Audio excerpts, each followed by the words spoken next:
اعوذ باللہ من الشیطان الرجیم، بسم اللہ الرحمن الرحیم۔ شروع کرتے ہیں اللہ کے نام سے جو بڑا مہربان نہایت رحم والا ہے۔ آج کے ہمارے سبق میں حدیث نمبر 1 سے لے کر حدیث نمبر 20 تک اردو ترجمہ کے ساتھ پڑھیں گے۔ حدیث نمبر 1، امام مسلم رحمۃ اللہ علیہ نے اپنے اسناد سے روایت کیا، سیدنا سمرہ بن جندب رضی اللہ تعالیٰ عنہ اور سیدنا مغیرہ بن شعبہ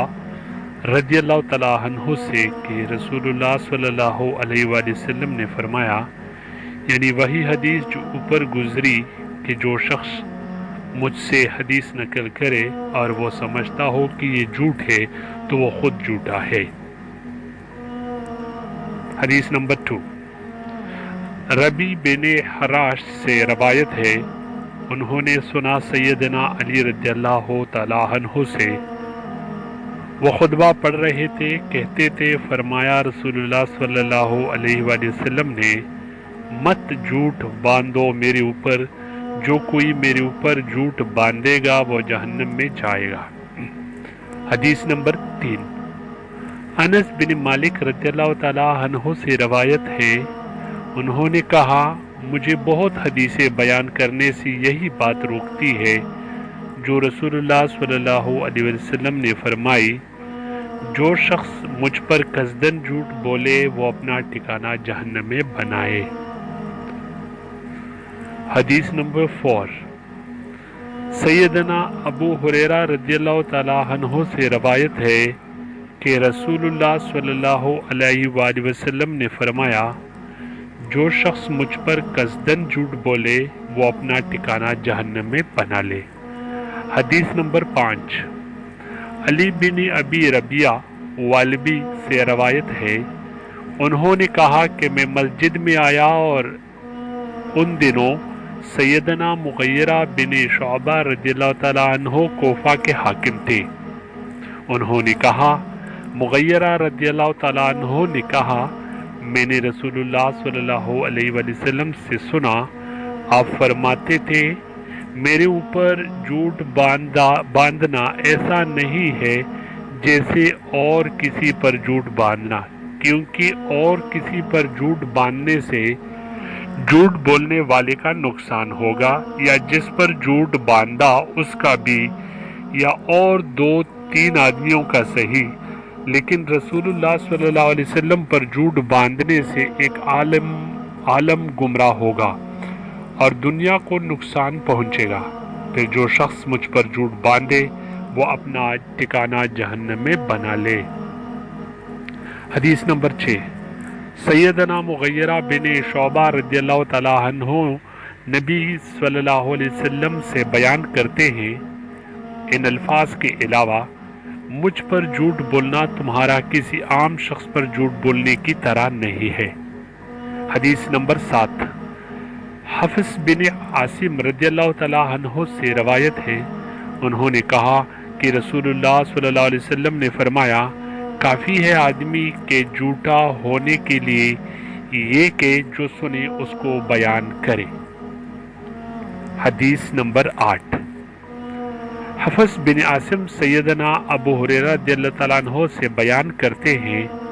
کہ انہوں نے نبی صلی اللہ علیہ وسلم سے اس کی مثل بیان کیا۔ حدیث نمبر 9، ابو عثمان نہدی سے روایت ہے کہ سیدنا عمر رضی اللہ تعالیٰ عنہ نے کہا، کافی ہے آدمی کو اتنا جھوٹ کہ کہہ ڈالے جو بات سنے۔ حدیث نمبر 10، ابن وہب سے روایت ہے کہ امام مالک رحمہ اللہ نے مجھ سے کہا، جان لو اس بات کو کہ جو شخص کہہ ڈالے جو سنے وہ بچ نہیں سکتا جھوٹ سے، اور کبھی وہ شخص امام پیشوا نہیں ہو سکتا جو بیان کرے ہر بات جس کو وہ سنے۔ حدیث نمبر 11، عبداللہ بن مسعود رضی اللہ تعالیٰ عنہ سے روایت ہے، انہوں نے کہا کہ کافی ہے آدمی کو اتنا جھوٹ کہ جو سنے وہ کہہ دے۔ حدیث نمبر 12 عبد الرحمن بن مہدی سے روایت ہے جو حدیث کے بڑے امام ہیں، انہوں نے کہا آدمی کبھی امام نہیں ہو سکتا، یعنی اس لائق کہ لوگ اس کی پیروی کرے، جب تک کہ وہ نہ کہے بعض باتوں کو جن کو اس نے سنا ہو، اس خیال سے کہ شاید یہ باتیں غلط ہو تو میرا جھوٹ ثابت ہوگا۔ حدیث نمبر 13 سفیان بن حسین سے روایت ہے، مجھ سے ایاز بن معاویہ نے کہا میں دیکھتا ہوں تم بہت محنت کرتے ہو قرآن کے حاصل کرنے میں، یعنی علم تفسیر میں، تو ایک سورت پڑھ میرے سامنے، پھر اس کا مطلب بیان کر تاکہ میں دیکھوں تمہارا علم۔ سفیان نے کہا میں نے ایسا ہی کیا۔ ایاز نے کہا یاد رکھ جو میں کہتا ہوں تجھ سے بچ، تو شناعت سے حدیث میں، شناعت کے معنی قباحت، یعنی ایسی حدیثیں مت نقل کر کے لوگ تمہیں برا سمجھے اور جھوٹا جانے، کیونکہ جس نے شناعت کو اختیار کیا وہ خود بھی ذلیل ہوا اور دوسروں نے بھی اس کو جھٹلایا، یعنی اس کا اعتبار جاتا رہا، اب سچی بات بھی اس کی جھوٹی سمجھی جاتی ہے۔ حدیث نمبر 14 سیدنا عبداللہ بن مسعود رضی اللہ تعالیٰ عنہ نے کہا جب تو لوگوں سے ایسی حدیث بیان کرے جو ان کی عقل میں نہ آئے تو بعض لوگوں کے لیے اس میں فتنہ ہوگا، یعنی وہ گمراہ ہو جائیں گے، اسی لیے ہر شخص سے اس کی عقل کے موافق بات کرنی چاہیے۔ حدیث نمبر 15 سیدنا ابو ہریرہ رضی اللہ تعالیٰ عنہ سے روایت ہے کہ رسول اللہ صلی اللہ علیہ وآلہ وسلم نے فرمایا میرے آخر امت میں ایسے لوگ پیدا ہوں گے جو تم سے حدیثی بیان کریں گے جن کو نہ تم نے سنا نہ تمہارے باپ دادا نے تو ان سے بچے رہنا۔ حدیث نمبر 16 سیدنا ابو ہریرہ رضی اللہ تعالیٰ عنہ سے روایت ہے کہ رسول اللہ صلی اللہ علیہ وآلہ وسلم نے فرمایا آخر زمانے میں دجال یعنی جھوٹ کو سچ بنانے والے اور کذاب یعنی جھوٹ بولنے والے پیدا ہوں گے، وہ ایسی حدیثیں تم کو سنائیں گے جو تم نے اور تمہارے باپ دادا نے نہ سنی ہوں گی، تو بچے رہنا ان سے، ایسا نہ ہو کہ وہ تم کو گمراہ کر دے اور آفت میں ڈال دے۔ حدیث نمبر 17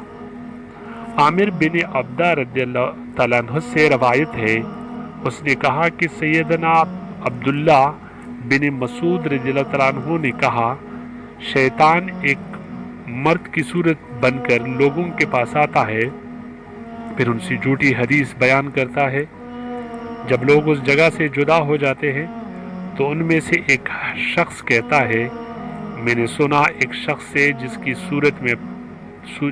صورت میں پہچانتا ہوں لیکن نام نہیں جانتا،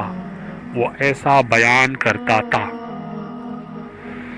حدیث نمبر 18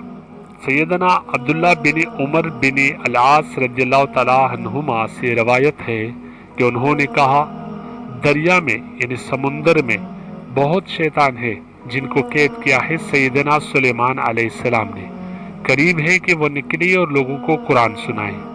حدیث نمبر 19 سیدنا طاووس رضی اللہ تعالیٰ عنہ سے روایت ہے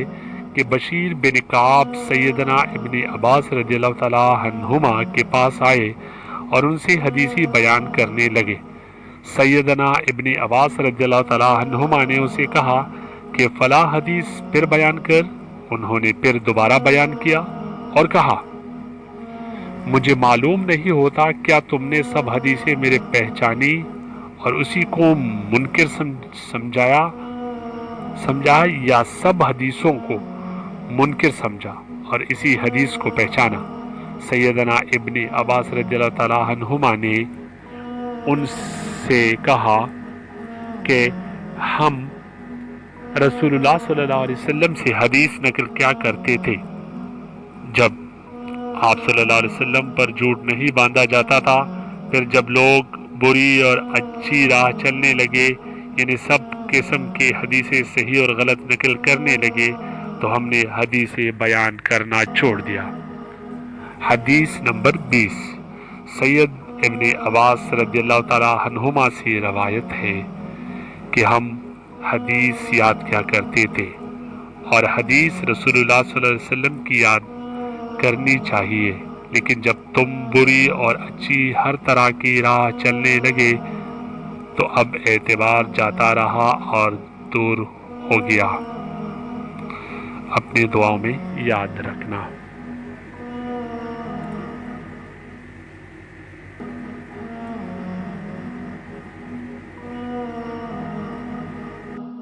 بری اور اچھی راہ چلنے لگے، یعنی سب قسم کی حدیثیں صحیح اور غلط نقل کرنے لگے تو ہم نے حدیث بیان کرنا چھوڑ دیا۔ حدیث نمبر 20 سید ابن عباس رضی اللہ تعالی عنہما سے روایت ہے کہ ہم حدیث یاد کیا کرتے تھے، اور حدیث رسول اللہ صلی اللہ علیہ وسلم کی یاد کرنی چاہیے، لیکن جب تم بری اور اچھی ہر طرح کی راہ چلنے لگے